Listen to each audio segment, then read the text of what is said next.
செய்வீர்களாக. இந்த நேரம் வரைக்கும் கர்த்தர் நம்மை நிரந்தரமாக கர்த்தரை ஆராய்ச்சி மையப்படுத்த முடியாத கிருபையை கர்த்தர் நமக்கு கொடுத்ததுக்காக கர்த்தருக்கு நாம் நன்றி செலுத்துவோம், அதை துதிப்போம்.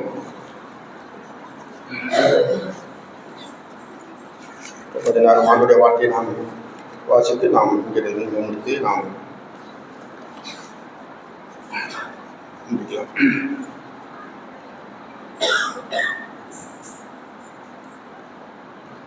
அதற்கு வந்து யாக்கோப்பு 4ஆம் அதிகாரம்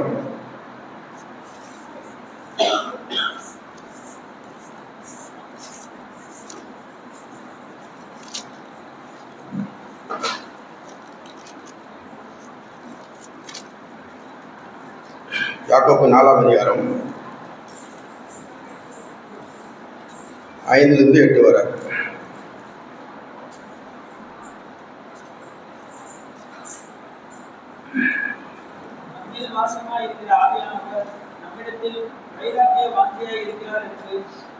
வேதவாக்கியம் வீணாய் சொல்லுகிறது என்று நினைக்கிறீர்களா? அவர் அதிகமான கிருபையை அளிக்கிறாரே, அதனால் தேவன் பெருமையுள்ளவர்களுக்கு எதிர்த்து நிற்கிறார், தாழ்மையுள்ளவர்களுக்கோ கிருபை அளிக்கிறார் என்று சொல்லியிருக்கிறது. ஆகையால் தேவனுக்கு கீழ்ப்படிந்திருங்கள், பிசாசுக்கு எதிர்த்து நில்லுங்கள், அப்பொழுது அவர் உங்களை விட்டு ஓடிப்போவார். தேவனிடத்தில் சேருங்கள், அப்பொழுது அவர் உங்களிடத்தில் சேருவார். பாவிகளே, உங்கள் கைகளை சுத்திகரிங்கள், திருமணம் உள்ளவர்களை உங்கள் இதயங்களை பரிசுத்தமாக்குங்கள். ஆண்டுடைய வார்த்தை என்ன சொல்கிறது? நம்மில் வாசமாயிருக்கிற ஆவியானவர் நம்மிடத்தில் வைராக்கிய வாஞ்சியாயிருக்கிறார் என்று வேத வாக்கியம் வீணா சொல்கிறது என்று நினைக்கிறீர்களா? கர்த்தருடைய ஆவியானவர் ஆண்டுடைய வார்த்தையை ஏற்றுக்கொண்டு வசனத்தை நம்புகிற பிள்ளைகளுக்கு பரிசுத்த ஆவியானவர் நம்ம உள்ளத்திலே வாசம் செய்கிறார். சத்திய ஆவியாகிய வசனத்தை நாம் கேட்கும்போது, நாம் விசுவாசிகளாக நாம் அதை விசுவாசிக்கும் போது சத்திய ஆவியானவர் நம்ம உள்ளத்தில் வருகிறார். அவர் நம்ம உள்ளத்தில் இருக்கிற அந்த ஆவியானவர் எப்படி இருக்கிறார்?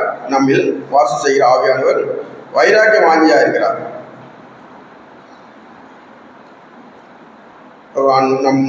நம்முடைய பிள்ளைகளாக நாம் நம்முடைய உள்ளத்திலே பரிசுத்த ஆவியானவர் வாசம் செய்கிறார். அவர் எப்படி இருக்கிறார்? தேவனுக்கு வைராக்கிய வாஞ்சை. என்ன வைராக்கியம்? ஆண்டுக்கு பிரியமான காரியங்களே நாம் செய்ய வேண்டும்.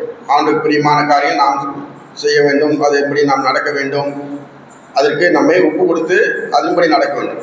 அந்த காரியத்தை ஆண்டவர் நம்மிடத்தில் எதிர்பார்க்கிறார். அவர் வைராக்கிய வாஞ்சி உள்ளவராக இருக்கிறார். அந்த ஆவியானவர் வந்து நம்ம உள்ளத்தில் பரிசுத்த ஆவியானவர் வந்து வைராக்கிய வாஞ்சி உள்ளவராக இருக்கிறார். அப்போ நம்முடைய அந்த ஆவிக்கு பரிசுத்த ஆவிக்கு விரோதமாய் நம்முடைய உள்ளத்திலே பல காரியங்கள் நம்ம உள்ளத்தில் எழும்பக்கூடியதாக இருக்குது. அதை நாம் எதிர்த்து நாம் நிற்க வேண்டும். அதுதான் இங்கே நாம் வாசிக்கிறோம். பிசாசானவன் நம்மை அந்த அன்றைய ஆவியான நம் உள்ளத்தில் இருக்கும்போது நம்மை விட்டு விட மாட்டான். நமக்கு எதிராக பல பிரச்சனையை கொடுக்கக்கூடிய நான் இருப்பான். அதுதான் நாம் வேதத்தில் வாசிக்கிறோம். 7ஆம் வசனம், தேவனுக்கு கீழ்ப்படிந்திருங்கள், பிசாசுக்கு எதிர்த்து நில்லுங்கள், அப்போது அவன் உங்களை விட்டு ஓடி போவான். நாம் தேவனுக்கு கீழ்ப்படிக்கக்கூடிய பிள்ளைகளாக நாம் இருக்கும்போது நாம் நம்முடைய நம்ம உள்ளத்தில் வாசம் செய்கிற ஆவியானருக்கு நாம் ஆண்டுடைய ஆவியான நம்மளே மகிழ்ச்சியாக இருப்பார். நம்மளுக்கு சந்தோஷக்கூடியவர்களாக நாம் இருப்போம், மகிழ்ச்சிக்குரியவர்களாக இருப்போம். இல்லை என்றால் பிசாசுக்கு நாம் எதிர்த்து நிற்காமல் அவனுடைய காரியம் நாம் விழுந்து போவோமானால் நம்முடைய ஆவியானவர் நம்மளே துக்கப்படக்கூடியவராக இருக்கிறார்.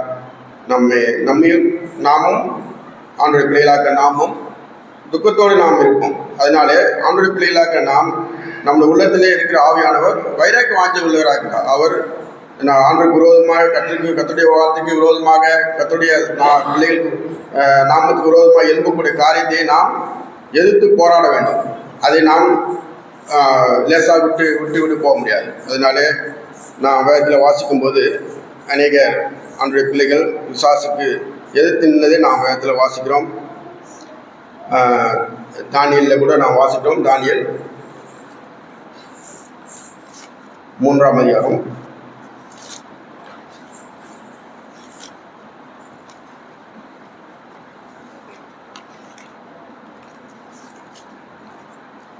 3ஆம் அதிகாரம் 16-18 வரும். 16-18 வரை. சாத்ராக் மேசாக் ஆபேத்நேகோ என்பவர்கள் ராஜாவை நோக்கி, நேபுகாத்நேச்சரே, இந்த காரியத்தை குறித்து உமக்கு உத்தரவு சொல்ல எங்களுக்கு அவசியமில்லை. நாங்கள் ஆராதிக்க எங்கள் தேவன் எங்களை தப்பிக்க வல்லவராயிருக்கிறார். அவர் எரிகிற அக்கினி ஜுவாலிக்கும் ராஜாவை உடைய கைக்கு நீங்களாக்கி விடுவிப்பார். விடுவிக்காமல் போனாலும் நாங்கள் உம்முடைய தேவனுக்கு ஆராதனை செய்வதும் இல்லை, நீ நிறுத்தின பொற்செடியை பணிந்து கொள்வதும் இல்லை என்கிறது ராஜாவை உங்களுக்கு தெரிந்திருக்கிறது. இங்கே ஆண்டுடைய பிள்ளைகள் எந்தளவாக அந்த அவர் உள்ளத்தில் வாசம் செய்கிற ஆவியானுக்கு விரோதமாக எழுப்பக்கூடிய அந்த காரியத்தை எந்தளவாக அவர் போராடக்கூடியவர்களாக இருக்கிறார் என்று நாம் பார்க்கணும். நாங்கள் ஆராதிக்கிற கர்த்தர் என்று பார்க்கணும். அந்த ஆராதிக்கிற அந்த உள்ளத்தில் இருக்கிற அந்த கர்த்தரை நாம் ஆராதிக்கக்கூடியவர்களாக இருக்கிற நாம் எந்தளவாக நாம் இங்கே பிள்ளைகள், ஆண்டுடைய பிள்ளைகள், சாத்ராக் மேசாக் ஆபேத்நேகோ என்பவர்கள் எந்தளவாக உறுதியான ஒரு விசுவாசத்தை வெளிப்படுத்தக்கூடியவர்களாக இருந்தாங்க. நாங்கள் ஆராய்கிற கர்த்தர் எங்களை தப்பிக்க வல்லவர். அவர் வல்லமுள்ள தேவன், அவர் சர்வ வல்லமுள்ளவர். அவர் ஆராய்கிற பிள்ளைகளுக்கு அவர் வல்லமை கொடுக்கக்கூடியவராகிறார், அவர்களுக்கு பலனை கொடுக்கக்கூடியவராகிறார், அவர்களே சத்துவத்தை கொடுக்கக்கூடியவராகிறார், அந்த தைரியத்தை கொடுக்கக்கூடியவராகிறார். நம்முடைய அந்த ஆவி, நமக்கு கொடுத்த ஆண்டவர் ஆவி, அது பலமும் தெளிந்த புத்தியுள்ள ஆவி என்று நாம் வேதத்தில் வாசிக்கிறோம். அது தீமோத்தேயுவில் சொல்லப்பட்டிருக்குது. ஆண்டவர் நம்ம உள்ளத்தில் இருக்கிற ஆவியானவர் எப்படிப்பட்டவராக இருக்கிறார் என்று சொல்லப்பட்டிருக்குது. 2 தீமோத்தேயு 1ஆம் அதிகாரம் என்ன இங்கே சொல்லப்பட்டிருக்குதுன்னா 7ஆம் வசனம்.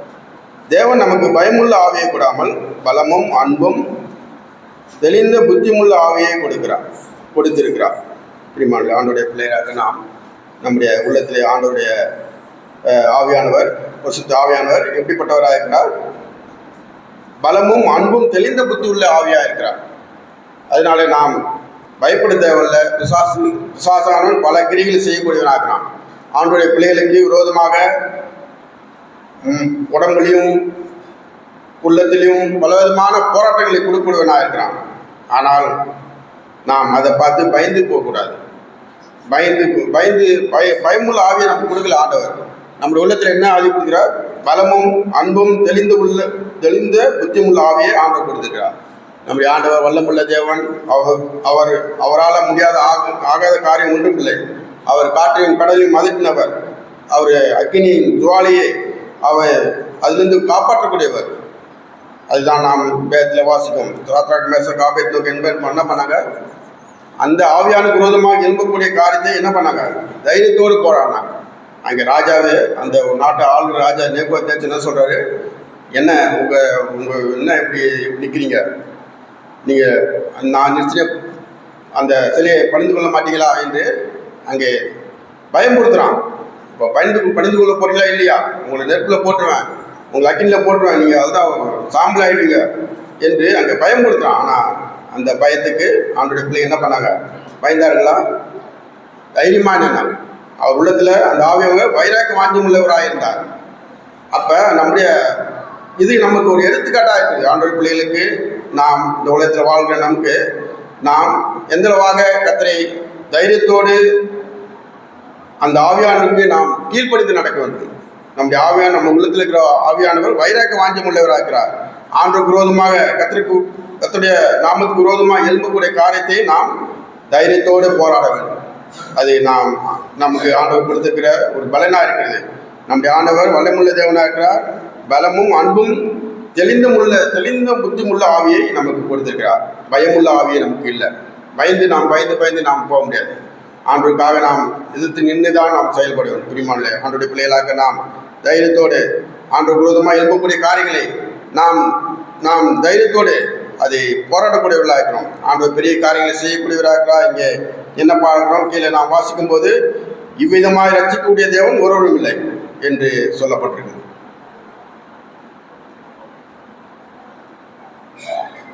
அது ராஜாவின் கட்டளையாக இருந்தாலும் சரி, பிரியமானவர்களே, நம்முடைய ஆண்டவருக்கு நாம் கீழ்ப்படிய வேண்டும். நம்முடைய சரீரங்களை நாம் தேவனுடைய பிள்ளை ஆண்டவருக்கு நம்மை ஒப்பு கொடுக்க வேண்டும். பிரியமானவர்களே, நாம் இந்த உலகத்தில் வாழுவது ஆண்டு நமக்காக தம்மையே நமக்காக ஒப்பு கொடுத்திருக்கிறார். அப்படி நமக்கு ஆண்டவர் நம்மளே அன்பு கொண்டதுனாலே நாம் என்ன வேண்டும், இனி நான் அல்ல கிறிஸ்துவே என்று அந்த சிந்தையோடு, நான் பிழைக்கிறது கிறிஸ்துக்காக பிழைக்கிறேன் என்று அந்த சிந்தையோடு இங்கே அதுதான் செய்தார்கள். சாத்ராக் மேஷாக் ஆபேத்நேகோ தங்கள் சரீரங்களே ஒப்பு கொடுத்தார்கள் என்று 28ஆம் வசனத்தில் சொல்லப்படுது. அப்போது நேபுகாத்நேச்சர் வசனத்தில் சாத்ராக் மேஷாக் ஆபேத்நேகோ என்பவருடைய தேவனுக்கு ஸ்தோத்திரம், அவர்கள் தங்களுடைய தேவனை தவிர வேறு தேவனை சேவியாமல் பணியாமல் அவரே நம்பி ராஜாவின் கட்டளை தள்ளி தங்கள் சரீரங்களை ஒப்பு கொடுத்ததினால் அவர் தமது தூதனை அனுப்பி தாசரை விடுத்தார். ஆண்டோடைய பிள்ளைகளை, தாசர்களை, ஆண்டோர் நம்புகிற பிள்ளைகளை, உறுதியாக அவரை பற்றி கொண்ட பிள்ளைகளை ஆண்டவர் என்ன பண்ணுறாரு, ஒருபோதும் கைவிட மாட்டார். எப்பேற்பட்ட சூழ்நிலையும் அவர்களை விடுதலையாக்குவது ஆண்டோடைய சித்தமாக இருக்கிறது. அதனாலே நாம் எந்த அளவாக இதில் கூட பார்க்குறோம், சாமியல் கூட பார்க்குறோம். சாமியலில் தாவீதை குறித்து வாசிக்கிறோம். 17ஆம் அதிகாரம் 1 சாமுவேல்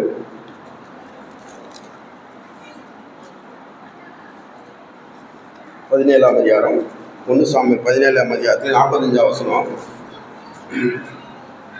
அதற்கு தாவீது பெலிஸ்தரை நோக்கி, நீ பட்டயத்தோடும் ஈட்டியோடும் கேடகத்தோடும் என்னிடத்தில் வருகிறாய், நானும் நீ நிந்திக்கிற இஸ்ரவேலின் இராணுவங்களின் தேவனாகிய சேனையினுடைய கர்த்தரின் நாமத்திலே உன்னிடத்தில் வருகிறேன் என்று அங்கே தைரியமாக ஒரு சிறிய மகன்தான் தாவீது. 17 வயசு நிரம்பிய ஒரு வாலிப பிள்ளை எந்தளவாக கர்த்தருக்காக உறுதியாக நின்றதை நாம் பார்க்கணும். இஸ்ரவேல் ஜனங்களையும் இஸ்ரவேல் நாட்டின் சேனைகளையும் நிந்திக்கூட ஒரு பெலிஸ்தன்.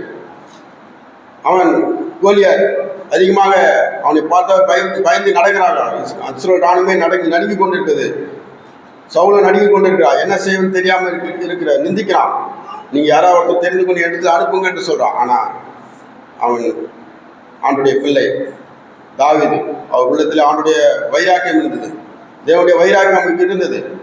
இவன் யார், இவன் ஒரு நாய், இவனுடைய தேவனை நிந்திக்கிறான் என்று சொல்லி அந்தளவாக தைரியத்தோடு அந்த ஆண்டுடைய பலத்தை பெற்றுக்கொண்டு என்ன பண்ணார், ஒரு கூழாங்கல்னால தாவீது பெலிஸ்தனை கொன்றதை நான் பார்க்கிறேன். எளிமையான காரியங்களை வைத்து ஆண்டவர் பெரிய காரியங்களை செய்யக்கூடியவராக இருக்கிறார். அற்பமாக இருக்கும், நம்முடைய பார்வையில் அற்பமாக இருக்கும். ஆனால் ஆண்டவரால் ஆகாத காரியம் ஒன்றும் இல்லை. சிறிய ஒரு கல் தான். அந்த கல்லை வச்சு கவனில் வச்சு அடித்தாமங்க நெத்தியில் விட்டு அங்கே அந்த பெலிஸ்தன் பிசாசு என்ற அந்த பெலிஸ்தன் அங்கே மாண்டதை நாம் பார்க்கணும். இப்படி ஆண்டுடைய பிள்ளைகளாக நாம் பிசாசானவன் பெலிஸ்தன் போய் நமக்கு எதிரியாக வரலாம்.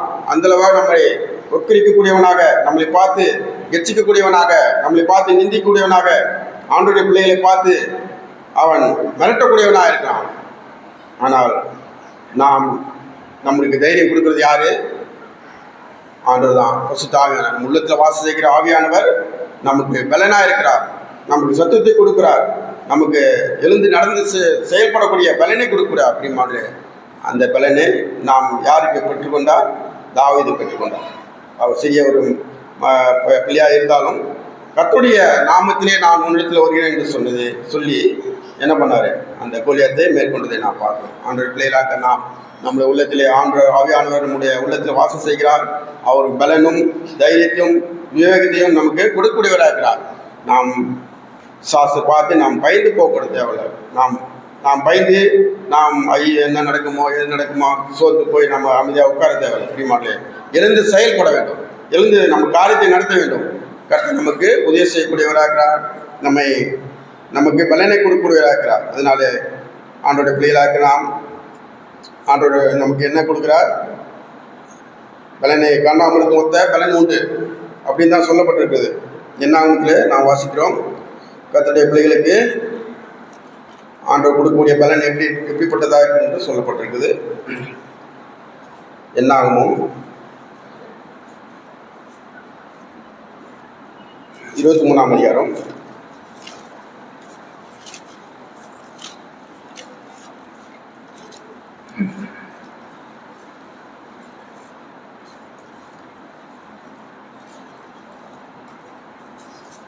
22 வாசிக்கிறேன். அவர் யாக்கோபிலே அக்கிரமத்தை காண்கிறதும் இல்லை, இஸ்ரவேலிலே குற்றம் பார்க்கிறதும் இல்லை. அவருடைய தேவனாய கர்த்தர் அவளோடு கூட இருக்கிறார். ராஜாவின் ஜெயகம்பீரம் அவளுக்குள்ளே இருக்கிறது. தேவன் அவர்களை எகிப்திலிருந்து புறப்பட பண்ணினார். காண்டாமிருகத்தின் ஒத்த பலன் அவருக்கு உண்டு. யாக்கோபுக்கு விரோதமாக மந்திரவாதம் இல்லை, இஸ்ரேலுக்கு விரோதமாக குறி சொல்லுவதும் இல்லை. தேவன் என்னென்ன செய்தார் என்று கொஞ்ச காலத்திலே யாக்கோபையும் இஸ்ரேலையும் குறித்து சொல்லப்படும். ஆண்டுடைய பிள்ளைகளுக்கு ஆண்டு கொடுக்கக்கூடிய பலன் என்ன இருக்குது? காண்டாமிருகத்தின் ஒத்த பலன் உண்டு. அப்படிமாண்டே ஆண்டுடைய பிள்ளைகளுக்கு ராஜாவுடைய ஜெயகம்பீரம் அவருக்குள்ளே இருக்கிறது. நம்மளுக்குள்ளே இருக்கிற வாசிக்கிற ஆவியானவருடைய அந்த ஜெயகம்பீரம், அவர் ராஜாவுடைய ஜெயகம்பீரம் நம்மளுக்குள்ளே இருக்குது. இப்படி ஆண்டுடைய பிள்ளைகளுக்கு நாமும் இஸ்ரேல் ஜனங்களாக ஆவிக்குரிய நிலைமையை கர்த்தர் நம்மை மாற்றியிருக்கிறார். நாம் தேவனுடைய ஜனங்களாக இருக்கிறோம். நம்முடைய உள்ளத்திலே ராஜாவுடைய ஜெயகம்பீரம் நம்ம உள்ளத்திலே இருக்கிறது. பரிசுத்தாக நம்மளுடைய ஜெயகம்பீரமாக இருக்கிறார். அவர் வெற்றி வேந்தராக இருக்கிறார். அப்படிமாடு நாம் பயப்பட தேவையில்லை. பிசாசனுடைய பார்த்து நாம் பயப்பட தேவையில்லை. பிசாசானன் எப்படியாவது நம்மை உள்ளத்தில் அவன் வகை தேடி சுற்றி திரிகிறான். அதுதான் ஆண்டுடைய வேதத்தில் இருக்குது. எவனை விழுங்கலாமோ என்று வகை தேடி சுற்றி ஆண்டு பிள்ளைகள் தான் விழுங்க பார்க்குறான். நம்ம உலக ஜனங்கள் அவனோட இருக்கிற ஜனங்களே யாரும் ஒன்றும் செய்ய மாட்டான். கர்த்தருடைய பிள்ளை, கர்த்தருக்காக பயந்து நடக்கிற பிள்ளைகளை, கர்த்தருடைய ஆவியான உள்ளத்தில் இருக்கிற பிள்ளைகளை அவன் கெடுத்து அவர்களை அவனுடைய பாதையை கொண்டு போவதற்கு அவன் அலைந்து தேடி திரிந்து கொண்டிருக்கிறான். பிரிமாடலை பிசாசான அண்ணனமாக இருக்கிறான். நாம் என்ன பண்ணணும்? பயப்பட தேவையில்லை. ஆண்டுடைய பிள்ளைகளுக்கு விரோதமாக மந்திரவாதம் இல்லை, இஸ்ரேலுக்கு விரோதமாக குறிசுதலும் இல்லை என்று சொல்லப்படுது. ஆண்டுடைய பிள்ளைகளுக்கு விரோதமாக எந்த விதமான காரியமும் செயல்படாது. ஆண்டவர் நம்மை பாதுகாப்புடையவராக இருக்கிறார். நமக்கு காண்டாமிருகத்தின் மொத்த பலன் நமக்கு உண்டு. மோசே கூட என்ன பண்ணுறது? நான் மறிக்க போகிறேன், நான் முதிர்வதாகிடுச்சு, அந்த பலன் இப்போது இருக்குது. நான் வாலிபத்தில் இருந்த பலன் இப்போது இருக்குது. யோசுவாவும் சொல்கிறார், நான் 45 வயசில் இருந்த பலன் இப்போது 80 வயசு மேலே ஆகிவிட்டது, அந்த பலன் இன்னும் இருக்கிறது என்று அந்தளவுக்கு ஆண்டுக்காக தன்னை முழுமையாக ஒப்பு கொடுத்த பிள்ளைகளுக்கு ஆண்டவர் பலனை கொடுக்கிறார். சத்துவத்தை பெருக செஞ்சுக்கிறார். பிரியமான ஆண்டுடைய பிள்ளைகளாக நாம் அந்த ஆவியானவர், நம்ம உள்ளத்தில் இருக்கிற ஆவியானவர் வைராக்கிய வாஞ்சியமாக இருக்கிறது முன்னாடினாலே நாம் பிசாசுடைய காரியங்கள் நாம் விழுந்து போகக்கூடாது. பிசாசு நமக்கு பல காரியங்களை நம்மை காட்டி நம்மை பயப்படுத்துவான்.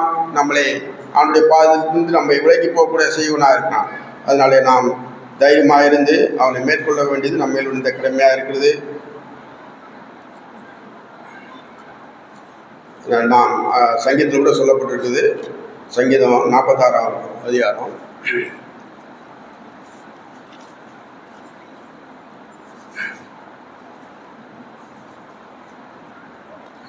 1 வாசிக்கிறேன். சங்கீதம் 46. தேவன் நமக்கு அடைக்கலமும் பலனும் ஆபத்து காலத்தில் அனுகுணமான துணையுமானவர் ஆகியால் பூமி நிலை மாறினாலும் மலைகள் நடுசபத்து சாய்ந்து போனாலும் அதன் ஜலங்கள் கொந்தளித்து பொங்கி அதில் பெருக்கினால் பருவதங்கள் அதிர்ந்தாலும் நாம் பயப்படும். ஒரு நதி உண்டு, அதன் நீர்க்கால்கள் தேவனுடைய நகரத்தையும் உன்னதமானவர் வாசம் பண்ணும் பரிசுத்த ஸ்தலத்தையும் சந்தோஷிப்பிக்கும். தேவன் அதன் நடுவில் இருக்கிறார், அது அசையாது. அதிகாலையிலே தேவன் அதற்கு சகாயம் பண்ணுவார்.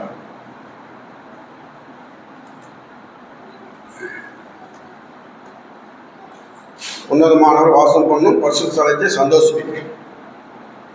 நம்ம உள்ளம் ஆண்டவர் வாசம் செய்கிற ஒரு இடமா இருக்குது. அந்த இதயத்துக்குள்ளே ஆண்டவர் வாசம் செய்கிறவராக இருக்கிறார்.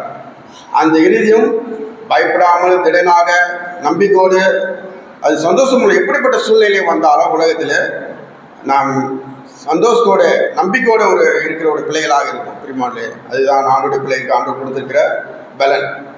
பூமி நிலை மாறும், பூமி அவதத்தில் வரும். அங்கே பெரிய காரியங்கள்லாம் சொல்லப்பட்டிருக்குது. பூமி நிலை மாறினாலும் மலைகள் நடு சமத்தில் சாய்ந்து போனாலும் அதன் ஜலங்கள் கொந்தளித்து பொங்கி அதில் பெருக்கினால் பருவதங்கள் அதிர்ந்தாலும் நாம் பயப்படும். எப்படிப்பட்ட மனிதன் பயப்படக்கூடிய சூழ்நிலைகள் அநேக இங்கே சொல்லப்பட்டிருக்குது. அப்படி இருந்தாலும் நாம் பயப்படும். ஏன்? நாம் மரித்தாலும் தேவனோடு இருக்க போகிறோம். இந்த உலகத்தில் இருந்தாலும் தேவன் நம்ம உள்ளத்தில் இருக்கிறார். நாம் பயப்பட தேவையில்லை. அப்படி ஆண்டவர் நமக்கு நம்பிக்கையாக இருக்கிறார், நமக்கு பலனாக இருக்கிறார், நமக்கு அடைக்கலமாக இருக்கிறார். நாம் எந்த சூழ்நிலையை பார்த்தாலும் நாம் பயப்பட தேவையில்லை. இந்த உலகத்திலே பல சூழ்நிலைகள், பல பிரச்சனைகள் வரக்கூடியதாக தான் இருக்கும். ஆண்டோட பிள்ளைகளுக்கு விரோதமாக எழுப்பக்கூடியதாக இருக்கும்.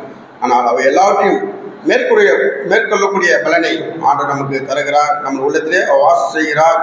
அதை சந்தோஷிக்கணும் என்று சொல்ல ஒரு நீர்க்காலம் உண்டு. அதன் நீர்க்காலம் தேவனுடைய நகரத்தையும் உன்னதமான வாசம் பண்ணுகிற பரிசுத்த சொல்லத்தையும் சந்தோஷிக்கும். ஆண்டுடைய பரிசுத்த ஆவியானவர் நம்ம உள்ளத்திலே இருக்கிறபடியினாலே நாம் சந்தோஷமுள்ளவர்களாக, மகிழ்ச்சி உள்ள பிள்ளைகளாக, எப்படிப்பட்ட சூழ்நிலை வந்தாலும் நாம் அதை மேற்கொள்ளக்கூடிய பலனை நமக்கு தருகிறார். நம்மை அசைய மாட்டோம், அசைந்து போகாமல் நம்மை பாதுகாக்கிறார். அப்போ ஆண்டவருடைய பிள்ளைகளாக நாம் இப்படிப்பட்ட வாக்குத்தத்தங்கள் ஆண்டவர் நமக்கு கொடுத்திருக்கிறபடினாலே நம்முடைய ஆவியானவர் நம்ம உள்ளத்தில் வாசமாக இருக்கிறார். அது வைராக்கிய வாங்கி உள்ளவராக இருக்கிறார்.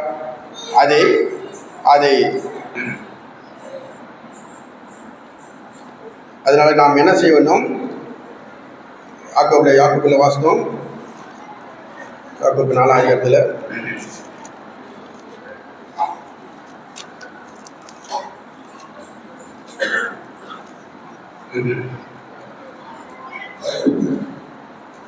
8ஆம் வசனம், தேவனிடத்தில் சேருங்கள், அப்போது அவர் உங்களிடத்தில் சேருவார்.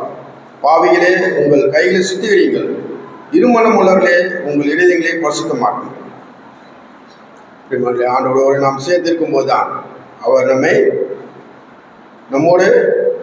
அப்போது அவர் உங்களோடு சேர்வார். அவங்களோடு நாம் விட்டு விலகி போவோமானால் நம்மை பிசாசானவன் ஈஸியாக நம்மை மேற்கொள்ளக்கூடியவனாக இருக்கிறான். அதனாலே ஆண்டவருடைய பிள்ளைகளாக நாம் தேவனிடத்தில் சேருங்கள், அப்போது அவர் உங்களிடத்தில் சேருவார்.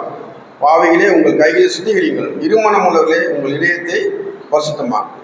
ஆண்டவருடைய பிள்ளைகள் நம்முடைய இதயத்தில் ஆண்டவர் வாசம் செய்கிறார். அந்த இதயத்தை நாம் பரிசுத்தமாக்குவோம்.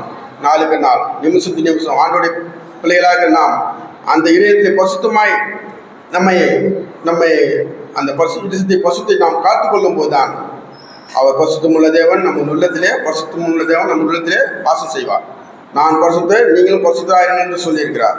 அப்போ இருதயம் பரிசுத்தமுள்ளதாக இருக்கும்போது தான் அந்த உள்ளத்தில் ஆண்டவர் இருப்பார். அவர் ஜெய கம்பீரமாக இருப்பார். நமக்கு தைரியத்தை கொடுப்பாரு, நமக்கு ஞானத்தை கொடுப்பாரு, நமக்கு பயமுள்ள ஆவியை எடுத்துட்டு பலமுள்ள ஆவியை கொடுப்பார். பிரியமானவர்களே, இந்த காரியத்தை நாம் எப்படி நாம் பெற்றுக்கொள்வது? நம்முடைய இதயம் தேவனுக்கு பிரியமாய் பரிசுத்தமுள்ளாய் இருக்க வேண்டும்.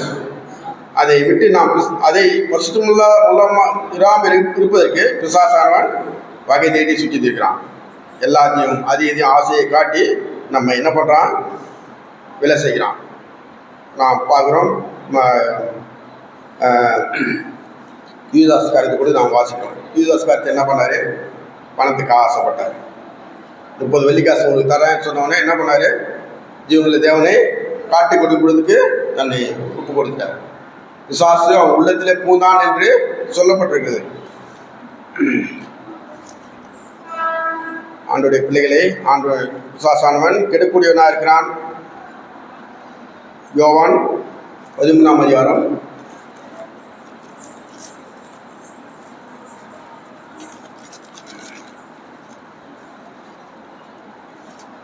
27ஆம் வசனம்.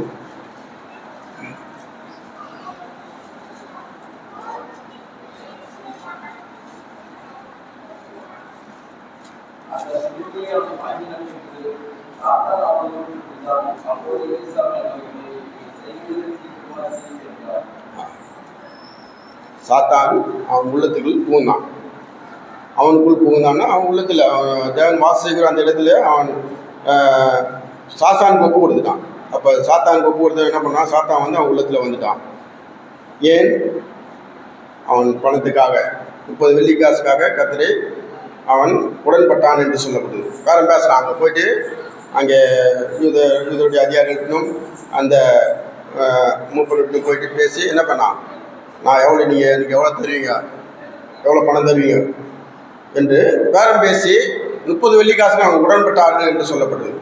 அப்போ அந்த பணத்தின் மேல் ஆசை வைத்து பண இச்சை அந்த நாளை அவன் தேவனுடைய சமூகத்தை இழந்து போனான். ஆண்டோடைய பிள்ளைகளாக நாம் தேவனுக்கு அந்த பரிசுத்தமான இடத்தை நாம் தேவனுக்கு பிரியமாய் நாம் பயன்படுத்த வேண்டும். அந்த உள்ளத்திலே பிசாசான் புகுவதற்கு நாம் இடம் கொடுக்கக்கூடாது. அவன் எவனை விளங்கலாமோ என்று வகை தேடி சுற்றி இருக்கிறான். அங்கே புகுந்த போது அவன் நஷ்டம் அடைந்தான். அவன் என்ன பண்ணான்? அவனுடைய ஆத்மாவை என்று நாண்டு கொண்டு செத்தான் என்று சொல்லப்பட்டிருக்கிறது. இப்போ ஆண்டோடைய பிள்ளைகளாக நாம் நம்முடைய உள்ளத்திலும் பிசாசான சில காரியங்களை அவன் செய்யக்கூடியவனாக இருக்கிறான். அநேக தவறக்கூடியவர்களாக நாமும் இருக்கிறோம். ஆனாலும் அதை நாம் விட்டு கர்த்தருடைய சமுத்திர ஆண்டை நான் எனக்கு இறங்கும் என்று நம்மளை தாழ்த்தி நொறுகுண்ட இதயத்தோடு தாழ்ந்த மனதோடு ஆண்டோடைய எனக்கு இறங்கும் என்னுடைய நிலைமையை மாற்றும் என்று சொல்லும்போது கர்த்தர் இந்த காரியத்தை மாற்றக்கூடியவராகிறார். விசுவாசர் கூட அந்த விசுவாச கூட தேவனை நோக்கி ஜெபம் பண்ணியிருந்தாலும் ஆண்டவர் மாற்றியிருப்பார். ஆண்டவர் அதுக்காக வந்தார். அந்த காரியங்கள் செய்ய வேண்டும், நடப்பட வேண்டும் வந்தார். அதை அவன் தன்னை முழுமையாக ஒப்பு கொடுத்து ஆண்டவரை நான் பாவம் செய்துட்டேன் என்று தன்னை முழுமையாக ஆண்டோட அர்ப்பணித்திருந்தார். மீண்டும் அவனுக்கு வாய்ப்பை ஆண்டவர் கொடுத்திருப்பார். அவனுக்கு நல்ல வாழ்வை கொடுத்திருப்பார். அதிலிருந்து அவன் போய்விட்டதை பார்ப்பான். ஆனால் பேதுரு என்ன பண்ணார்? பேதுரு கூட என்ன பண்ணார்? மறுதளித்தார், சபித்தார். அவர் என்ன பண்ணார்? அவர் நான் யாரோ ஒரு அறியலை என்று சபிக்கவும் சத்தியம் பண்ண தொடங்கினான் என்று பேதுரு சொல்லப்படுது. சாத்தான் அவனை புறமுடியதுக்காக நான் உன்னை ஒப்பு கொடுத்தேன் என்று ஆண்டவராகிய இயேசு கிறிஸ்து சொன்னார். நீயும் உன் விசுவாசம் ஒளிந்து போகாதபடிக்கு உனக்காக வேண்டிக் கொண்டேன். இப்படி ஆண்டோடைய பிள்ளைகள் நம்முடைய விசுவாசம் ஒளிந்து போகாமல் இந்த உலகத்தில் நாம் தேவனை பின்பற்ற வேண்டுமானால் நாம் தவறக்கூடியவர்களாக இருக்கிறோம். அநேக காரியங்கள் நாம் தவறக்கூடியவர்களாக இருக்கிறோம். ஆண்டவரே எனக்கு இறங்கும் என்று ஆண்டவர் நோக்கி நம்மை தாழ்த்து ஒப்பும்போது கொஞ்சம் பேர் என்ன பண்ணார்? மீண்டும் ஆண்டோட பாதத்தில் விழுந்து ஆண்டுடைய பாவ மன்னிப்பை பெற்றுக்கொண்டு தேவனுடைய பிள்ளைகளாக அநேகருக்கு இன்றைக்கு ஆண்டுடைய வார்த்தையை சொல்லக்கூடிய பிள்ளைகளாக அநேகர் தைரியம் உள்ளவர்களாக, விசுவாசத்தில் தைரியம் உள்ளவராக, அதிக உறுதியான ஒரு பிள்ளையாக ஆண்டவர் அவரை ஆசீர்வதித்தார். அவர் மூலமாக சபையை கட்டினார். பிரியமானே, பிசாசானவன் எவரையும் விழுத்தள்ளக்கூடியவனாக இருக்கிறான். இப்போ நாம் என்ன பண்ணோம்? கவனமாக இருக்கணும். நம்முடைய ஆவியானவர் வைராக்கியம் உள்ளவராக இருக்கிறார். அந்த ஆவியான உள்ளத்தில் இருக்கிறதுனாலே நாம் பயப்பட தேவையில்லை. பிசாசானவன் பல காரியங்கள் நமக்கு செய்யக்கூடியவனாக இருக்கிறான். அப்போ தாவீது கூட நாம் அவ்வளோ உறுதியாக கோலியாத்தை வென்றார். தாவீது ராஜா. ஆனால் என்ன பண்ணார்? ஒரு சமயம் அவரும் விழுந்துட்டார். பச்சைப்பால் விஷயத்தில் அவரும் விழுந்துட்டார். அந்த ஆவின் சந்தோஷம் அவரை விட்டு போய்விட்டது. பரிசுத்தாவின் சந்தோஷம் அவரை விட்டு போய்விட்டது. சங்கீதத்திலே நாம் வாசிக்கலாம். சங்கீதம் 51ஆம் அதிகாரம்.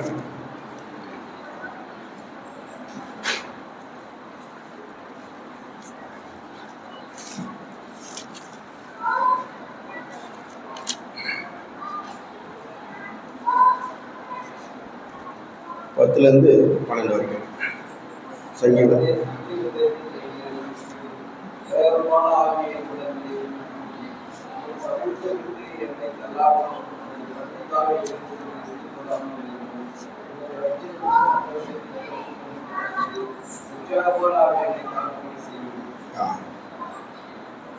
தாவீது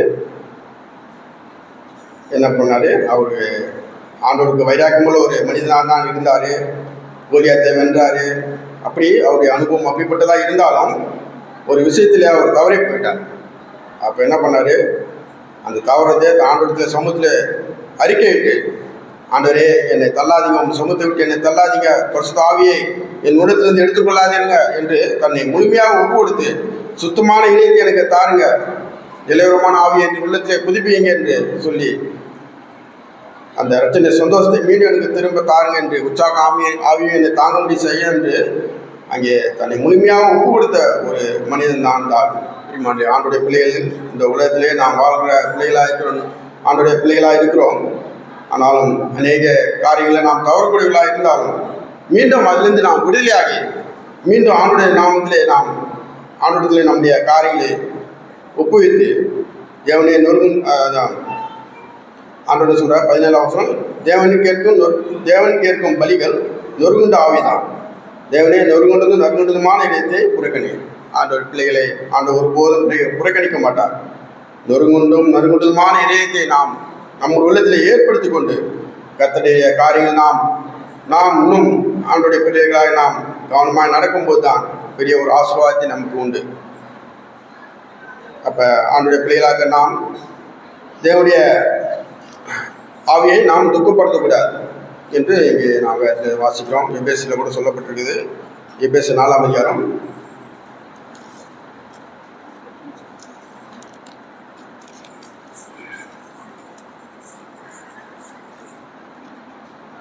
நாலு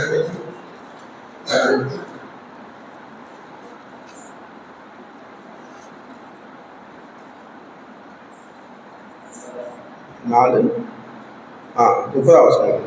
அன்றியும் நீங்கள் மீட்கப்படும் நாளிலிருந்து முறையாக பெற்ற தேவனுடைய பரிசுத்த ஆவியை துக்கப்படுத்தாதீர்கள். பரிசுத்தாவே நம்ம உள்ளத்தில் இருக்கிறார், அவரை துக்கப்படுத்தக்கூடாது. தேவனுடைய பரிசுத்தாவியை துக்கப்படுத்தாதீர்கள். மீட்கப்படும் நாளுக்கு என்று முத்திரையாக பெற்ற பரிசுத்தாவியை துக்கப்படுத்தாதீர்கள். எப்படி துக்கப்படுத்துகிறோம்? நம்முடைய வாழ்க்கையில் அநேக பிரச்சனைகள், அதை கீழே கூட சொல்லப்படுது, சகல விதமான கசப்பும், கோபம், மூர்க்கம், கூக்குரல், தூசணம், மற்ற எந்த துக்கமும் உங்களை விட்டு எண்ணிக்க கிடக்குது. ஒருவருக்கொருவர் தயவாயும் மன உருக்கமாயிருந்து கிறிஸ்துவுக்குள் தேவன் உங்களுக்கு மன்னித்து போல நீங்களும் ஒருவருக்கொருவர் மன்னிக்கும். ஆண்டோடைய பிள்ளைகளாக நாம் எப்படி நடக்க வேண்டும், எதை விட வேண்டும், எதை பற்றி கொள்ள வேண்டும் என்று ஆண்டவர் நமக்கு சொல்லியிருக்கிறார். அப்படிப்பட்ட வார்த்தைகள் நமக்கு இருப்பதனாலே நாம் நம்முடைய ஆவியானவர் நம் உள்ளத்திலே வாசம் செய்கிறபடியால் அவர் வைராக்கிய வாஞ்சிக்குள்ளவராக இருக்கிறார். நாம் அவரை துக்கப்படுத்தக்கூடாது. நாம் அதற்கு அவருக்கு பிரியமுள்ள பிள்ளைகளாக நாம் தைரியத்தோடு நம்முடைய உள்ளத்தில் பலமும் அன்பும் தெளிந்த புத்திமுள்ள ஆவியை நம்ம கொடுத்துருக்கார். நாம் பயப்படுற ஆவியானவர் நம்ம கொடுக்கல. அப்படி நாம் எப்படி பயப்படும் போது பிசாசின் காரியங்களை செய்யும்போது, தேவையில்லாத ஆண்டுக்கு பிரியமில்லாத காரியங்கள் செய்யும்போது பயம் வந்துடும். ஆட்டோமேட்டிக்காக பயம் நம்ம உள்ளத்தில் வந்துடும். நாம் பயந்து போயிடுவோம். அப்போ நாம் தைரியமாக இருக்க வேண்டுமென்றால், நாம் பலன்கள் நாம் காண்டாமிருத்துவத்தை பலன் பெற்றுக்கொள்ள வேண்டுமென்றால், பிரிமானே ராஜாவுடைய ஜெயகாம்பி நம் உள்ளத்தில் இருக்க வேண்டுமென்றால் நாம் ஆவியானவருக்கு கீழ்ப்படிந்து கர்த்தருடைய நாமத்தை மகிமைப்படுத்துவோம். ஆண்டவருடைய நாம் மகிமைப்படுவதாக. ஆமென்.